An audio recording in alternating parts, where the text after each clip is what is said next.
Cik. Oke guys, welcome back to Cakradiva Reinkarnasi dalam pembahasan alur cerita yang udah kita tungguin lagi. Apalagi kalau bukan si kulkas 4 pintu yang super dingin. Apalagi kalau bukan Renegade Immortal Wanglin episode ke-45. Seperti biasa tuh, sebelum masuk ke pembahasan episode kali ini, kita review dulu episode sebelumnya. Ya barangkali kalian ada yang lupa ingat atau ada yang baru gabung ya guys ya, dimana Wanglin berhasil mencapai ranah jiwa baru lahir dan langsung memporak-porandakan upacara kultivasi ganda sekte awan langit hingga dia berhasil menaklukkan sekte tersebut untuk diambil alih. Selang beberapa hari Wanglin menyerahkan pengelolaan sekte awan langit kepada Limuan karena ia harus kembali ke negara Zhou untuk membalas dendam kepada Teng Huayuan. Nah, di episode kali ini kita akan melihat bagaimana Wanglin kembali ke Laut Xiaomo dan berusaha mendapatkan peta lengkap area tersebut agar bisa menemukan di mana lokasi negara Zhou berada. Tanpa lama-lama, mari kita ucapkan kata kuncinya 3, 2, 1. Terobos aja lah kuy.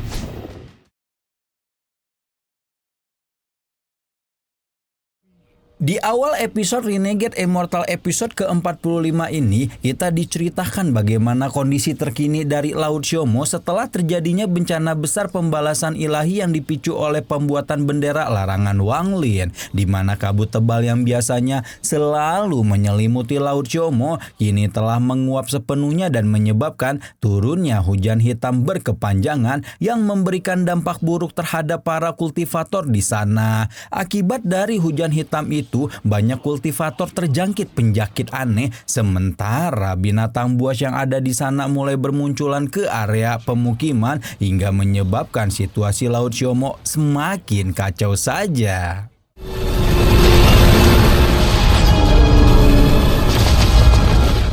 Di tengah kekacauan Laut Xiaomo, Wanglin terlihat sedang terbang menuju sebuah lokasi sembari memeriksa pesan kiriman Sang Guanmo yang memberitahukan informasi tentang peta susunan teleportasi. Dari informasi itu, Wanglin akhirnya mengetahui kalau peta susunan teleportasi yang pernah dipertanyakannya kepada Sang Guanmo ternyata bisa didapatkan di pasar gelap di kota Lianmo. Setelah memeriksa pesan itu, Wanglin pun bertekad untuk segera menemukan peta susunan teleportasi supaya dia bisa mempergunakannya untuk menyeberang ke negara Zhou dengan aman dan cepat.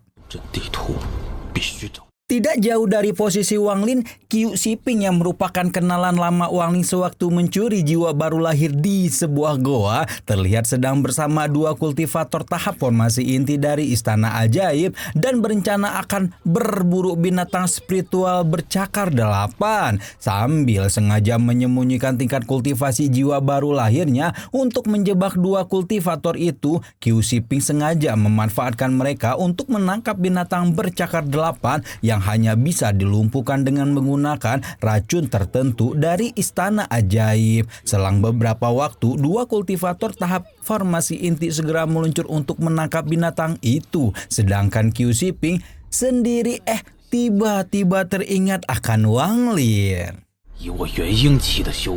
Sambil mengingat Wanglin, Qiu Siping bertinyi-tinyi apakah teman sesaatnya itu sudah berhasil menerobos ranah jiwa baru lahir seperti dirinya. Jika saja seandainya Wanglin gagal menerobos ranah jiwa baru lahir, maka Qiu Siping tidak akan segan-segan untuk menghabisi Wanglin jika mereka bertemu lagi. Selain memikirkan tentang rencana jahatnya terhadap Wanglin, Qiu Siping yang merupakan orang licik ini pun nampaknya sudah tidak sabar ingin segera melancarkan aksi jahatnya untuk menghabisi 2 kultivator formasi inti dan mengambil inti mereka. Namun tanpa Qiu Siping sadari, keberadaan dirinya bersama 2 kultivator itu ternyata telah terdeteksi oleh Wanglin.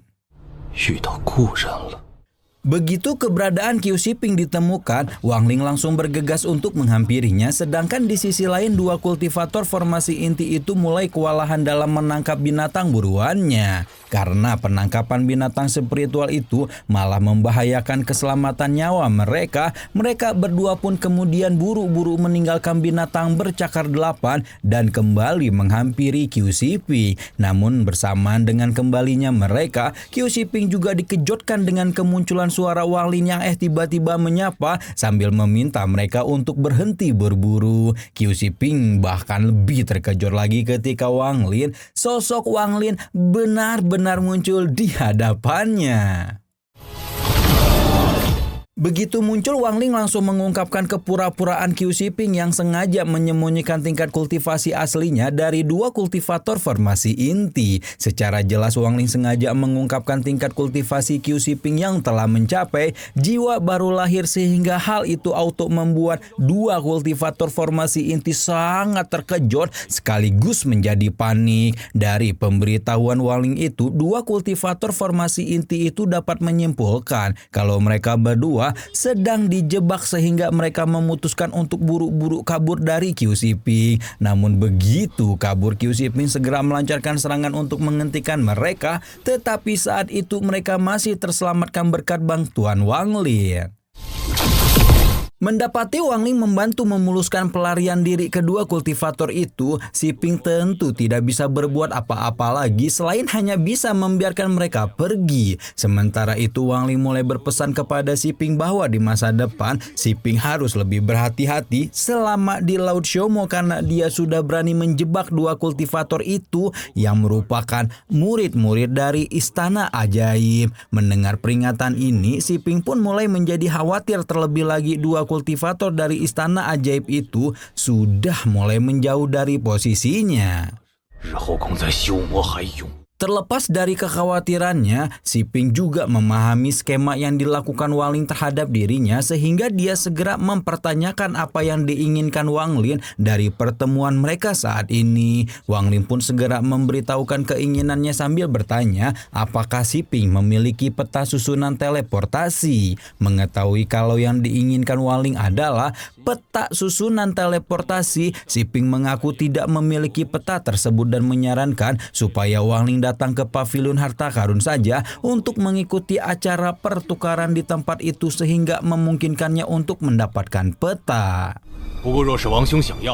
Mendengar saran dari Shiping, Wang Lin malah meminta Shiping untuk menemaninya saja pergi ke acara pertukaran itu, sehingga hal itu membuat Shiping menjadi semakin kesal dan merasa dihalang-halangi untuk mengejar 2 kultivator formasi inti tadi. Karena tidak punya pilihan lain, Shiping akhirnya terpaksa mengakui kalau sebenarnya dia memiliki peta susunan teleportasi dan segera memberikan salinannya kepada Wang Lin. Setelah memberikan salinan peta, Shiping segera berpamitan sambil mengatakan kalau peta salinannya itu tidak mungkin palsu meskipun mungkin terdapat beberapa kekurangan info di dalamnya.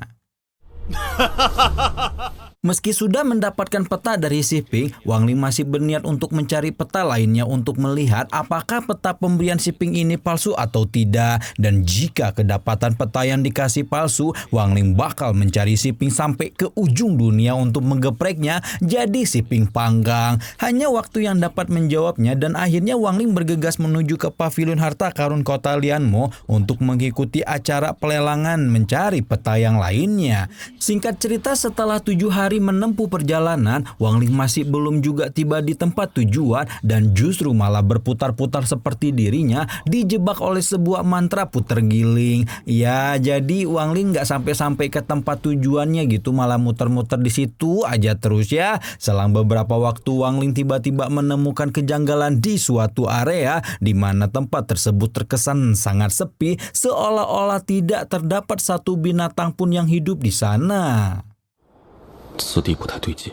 Karena penisirin, Wang Ling segera memeriksa area sepi itu dengan mengandalkan kekuatan iblis ketiganya, yaitu jiwa kera roh yang didapatkannya sewaktu di sekte awan langit. Masih inget kan? Namun begitu tempat itu diperiksa, kera roh atau iblis ketiga itu malah hampir tersedot oleh pusaran misterius sehingga Wang Ling buru-buru mengamankan kembali iblis ketiganya. Setelahnya Wang Ling menggunakan nyala api es untuk memeriksa area itu, di mana seketika nyala api es itu dapat memunculkan wujud sebuah wajah di permukaan tebing. Tanpa menunda lagi, Wang Lin segera menghancurkan tebing berbentuk wajah hingga akhirnya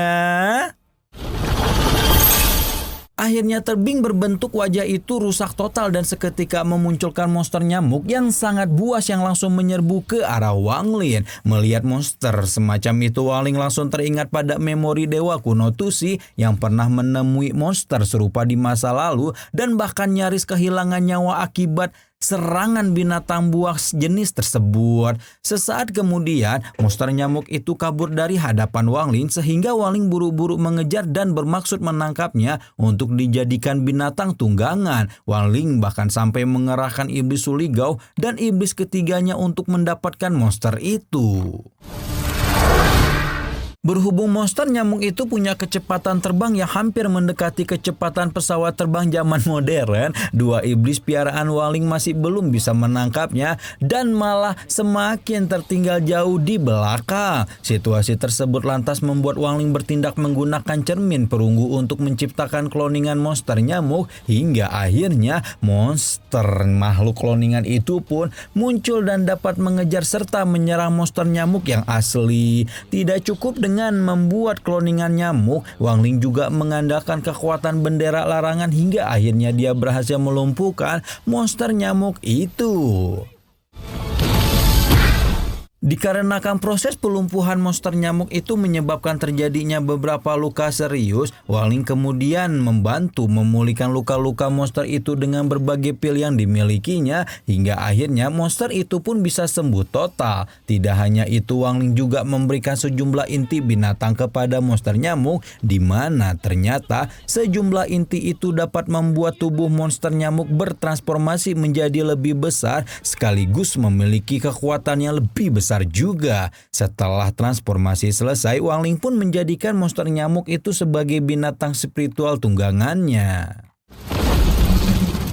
Beberapa waktu kemudian Wang Lin akhirnya tiba di kota Lianmo dan langsung mengunjungi pavilion harta karun tempat diselenggarakannya acara pertukaran. Di tempat tersebut Wang Lin mendapati banyak kultivator hebat dari berbagai kota di Laut Xiaomo yang sedang melakukan pertukaran barang, di mana beberapa di antara mereka ada yang sengaja menyembunyikan identitasnya supaya tidak dapat dikenali oleh orang lain. Setelah mengamati situasi sebentar, tibalah giliran Wang Lin untuk melakukan penawaran di mana dia bermaksud membanter sejumlah inti binatang spiritual tingkat menengah dengan peta susunan teleportasi kuno.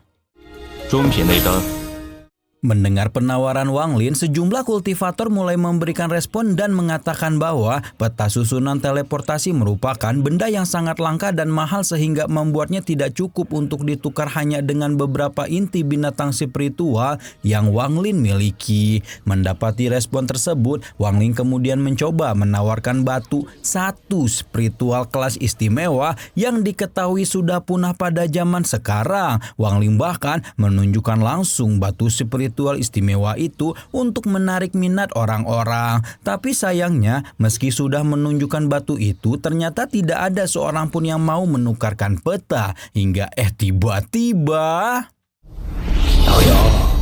tiba-tiba saja seorang kultivator misterius mengirimkan transmisi suara kepada Wang Lin tepat ketika Wang Lin mau meninggalkan tempat pertukaran, di mana kultivator misterius itu memberitahukan Wang Lin kalau dirinya memiliki peta susunan teleportasi dan bersedia melakukan pertukaran dengan batu spiritual istimewa yang dimiliki Wang Lin. Hanya saja orang tersebut juga meminta syarat lain dari Wang Lin selain batu istimewa itu. Sebelum menyepakatinya, Wang Lin kemudian memeriksa dulu peta susunan teleportasi yang dimiliki orang itu dan ia pun menjadi sangat terkejut ketika mengetahui kalau peta itu sangat lengkap dibanding peta yang sudah didapatkan dari Xiping. Karena Wang Lin sangat menginginkan peta susunan teleportasi itu, Wang Lin akhirnya menyepakati permintaan kultivator tersebut dan langsung menanyakan tentang syarat lainnya. Namun yang mengejutkan, syarat yang diajukan si pemilik peta ternyata meminta bantuan Wang Lin untuk menghilangkan nyawa seorang kultivator jiwa baru lahir tahap akhir. Tanpa ragu sedikit pun, Wang Lin langsung menyanggupi syarat tersebut dan meminta si pemilik peta untuk memimpin jalan menuju tempat calon mangsanya. Namun setibanya di tempat tujuan, Wang Lin tiba-tiba menyerang si pemilik peta dan langsung merabut peta susunan teleportasi dari tangannya. Selain merebut peta, Wang Ling yang ternyata sudah mencium aroma-aroma rencana jahat dari si pemilik peta pun lantas meminta para komplotannya untuk keluar dari persembunyian mereka, sehingga sekarang Wang Ling benar-benar sudah terkepung oleh sejumlah kultivator. Namun tepat saat orang-orang itu akan menghabisinya, Wang Ling segera bertindak menggunakan kesadaran ekstrim untuk menyerang balik, dan hingga akhirnya sekumpulan orang itu pun harus kehilangan nyawa secara berjamaah. Setelah menghabisi semua orang, Wang Ling tentu merampas tas penyimpanan para kultivator itu dan mendapatkan sebuah sarung pedang yang sangat mirip seperti sarung pedang terbang miliknya dahulu. Masih ingat kan?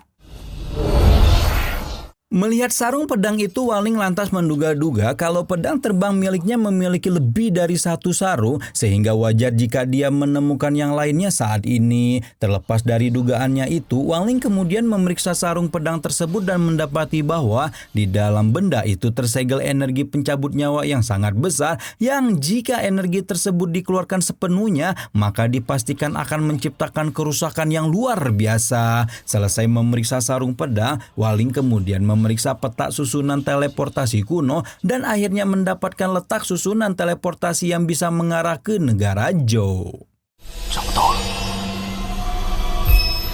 Selesai memeriksa peta, Wang Ling bergegas menuju lokasi susunan teleportasi dan langsung mengaktifkan susunan tersebut dengan menggunakan sejumlah batu spiritual kelas istimewa. Setelah susunan teleportasi itu diaktifkan, Wang Ling segera memasuki susunan tersebut sambil mengenang masa-masa hidupnya di masa lalu yang harus kehilangan orang tua beserta keluarga besar hanya gara-gara kekejaman seorang kakek Dajjal Teng Huayuan. Demi membalaskan dendam kesumat tentang masa lalunya itu, Wang Ling yang kini sudah menunggu selama 400 tahun pun bertekad kuat untuk segera datang ke negara Zhou demi membalaskan dendam kesumatnya dengan si kakek Dajjal Teng Huayuan.